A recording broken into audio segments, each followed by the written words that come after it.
आज हम आपको अग्निदेव को मिले सांप की कथा सुनाएंगे। अग्निदेव को कौन सा सांप मिला था और किस सांप की वजह से आज अग्नि सबसे पवित्र मानी जाती है और अग्नि को सबसे पहले भोजन या प्रसाद अर्पण किया जाता है। आइए जानते हैं अग्निदेव को किस तरीके से और किसने श्राप दिया था। अगर आप मेरे चैनल पर नए हैं तो वैदिक ज्ञान को आप सब्सक्राइब कर सकते हैं, ऐसे ही वैदिक विचार और कथाएं जानने के लिए। आज की कथा है अग्निदेव पर आधारित। हम ये तो जानते हैं कि हमारे शरीर में विद्यमान पंच तत्व कौन कौन से होते हैं। आज हम इन पंच तत्वों में से एक सबसे महत्वपूर्ण तो पांचों ही पंच तत्व होते हैं, लेकिन आज अग्नि को मिले सांप के बारे में एक लघु कथा हम आपके लिए लेकर आए हैं। जैसे कि आप जानते हैं, जहां अग्नि है वहीं जीवन है और अग्नि का एक विशेष गुण और भी है, अग्नि न तो राजा को जानती है और न ही गरीब को या रंग को। अग्नि राजमहल को भी अंगीकृत करके उसको जला देती है और अग्नि तिनका जुड़े गरीब की झोपड़ी को भी उसी तरीके से अंगीकरण करके जला देती है। किसी भी वस्तु को अपने अंदर समावेश या अंगीकार कर लेना अग्नि का एक विशेष गुण है। वो कोई भेदभाव नहीं करती। लेकिन आपको ये नहीं पता होगा कि अग्नि की यह विशेषता किस वरदान की वजह से हुई है। अभी तो वरदान नहीं, ये एक सांप की वजह से हुई है और आज हम उसी सांप की कथा लेकर आए हैं। एक समय की बात है, सृष्टि की रचना के बाद प्रजापति यानी ब्रह्मा जी के पुत्र भृगु ऋषि, जो कि एक महान महर्षि रहे हैं, जिन्होंने ज्योतिष शास्त्र की शुरुआत की और ज्योतिष के रचनाकार माने जाते हैं। वे जंगल में रहते थे। अपनी पत्नी फुलेमा के साथ कुटिया बनाकर एक दिन भृगु ऋषि संध्या उपासना करने के लिए गंगा तट की ओर चल दिए। कुटिया से निकले ही थे कि महाघाट लगाकर फुलेमा नाम का एक राक्षस बैठा था। राक्षस ऋषि के जाते ही उसने साधु का वेश बनाया और ऋषि के घर पर पहुंच गए, जहां पर भृगु ऋषि की पत्नी फुलेमा उनके साथ रहती थी। द्वार पर पहुंचकर उसने आवाज लगाई, भिक्षाम देहि।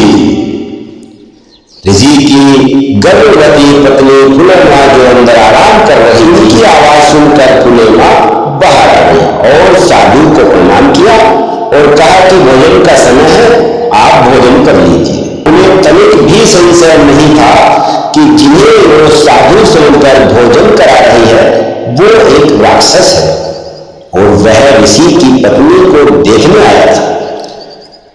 और वो राक्षस ऋषि की जो पत्नी फुलेमा थी उसको देखने के लिए क्यों आया, उसकी भी एक बहुत पुरानी कथा है।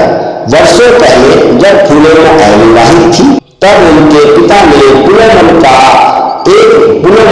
को एक वचन दिया कि मैं अपनी पुत्री फुलेमा का विवाह तुमसे करूंगा।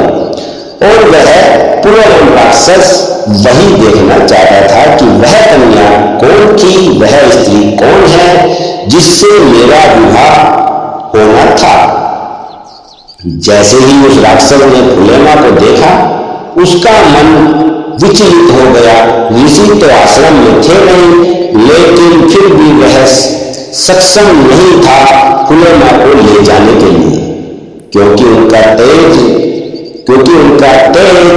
पूरे आश्रम में विद्यमान था। लेकिन जब वह निकल रहा था तो कुटिया के आंगन में अग्निकुंड था, उसमें अग्नि जल रही थी, जिसमें ऋषि भृगु यज्ञ करके संध्या उपासना के लिए गए थे। उसमें अभी भी अग्नि प्रज्वलित थी। तब राक्षस पुलमन ने अग्निदेव से हाथ जोड़कर बड़ा ही विनम्र निवेदन करते हुए प्रार्थना की कि हे अग्निदेव, आपको सौगंध है कि आप मेरे प्रश्न का सच सच्चा उत्तर दे दो। अग्निदेव बोले, सत्य तो मेरा धर्म है, पूछो वत्स, क्या पूछते हो? पुलेमा राक्षस बोला कि ये जो फुलेमा है, इसके पिता इसका वागदान मेरे साथ कर चुके थे। वागदान मतलब सगाई। अब मुझे बताओ कि यह किसकी पत्नी है?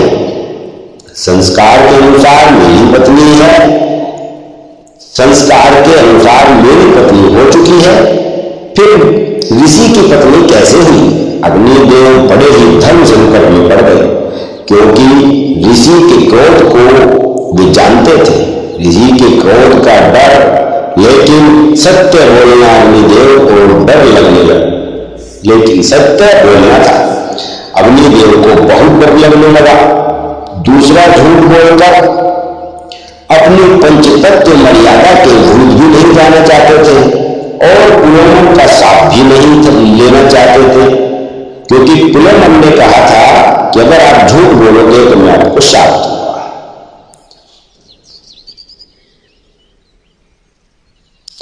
लेकिन अंत में अपनी मर्यादा के साथ ही जाने का निश्चय किया।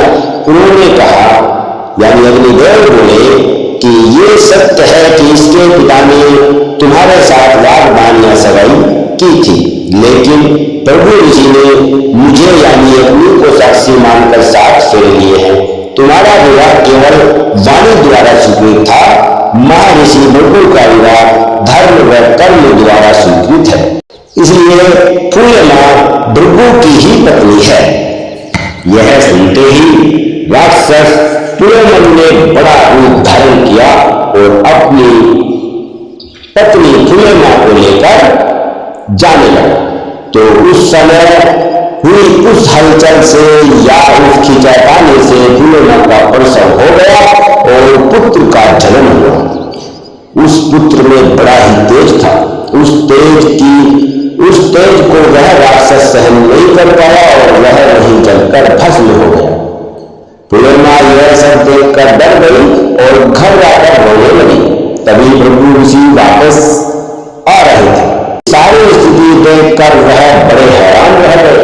जब सारी बात पता चली तो उन्होंने अचमनी में जल लिया और अपने देव से कहा कि अगर तटस्थ बनकर सत्य कहना अगर तुम्हारा धर्म है तो आज मैं तुम्हें साफ देता हूं कि ये तटस्थता तुम्हारे स्वभाव का हिस्सा हो जाएगी। आज से तुम सही गलत का निर्णय किए बिना सबका एक जैसा ही भक्षण करोगे। सर्व भक्षु स्वाहा। यह सुनते ही अग्निदेव अंतर्ज्ञान हो गए और सब तरफ त्राही मचने लगी। नाचुरों में अग्नि थी, सब भूखे मरने लगे, पृथ्वी पर हाहाकार मच गया। उसी समय जैसे कि होता है कि सब जब कहीं भी कोई पृथ्वी पर दिक्कत होती है तो सृष्टि रचेता ब्रह्मा जी के पास सब पहुंच जाते हैं।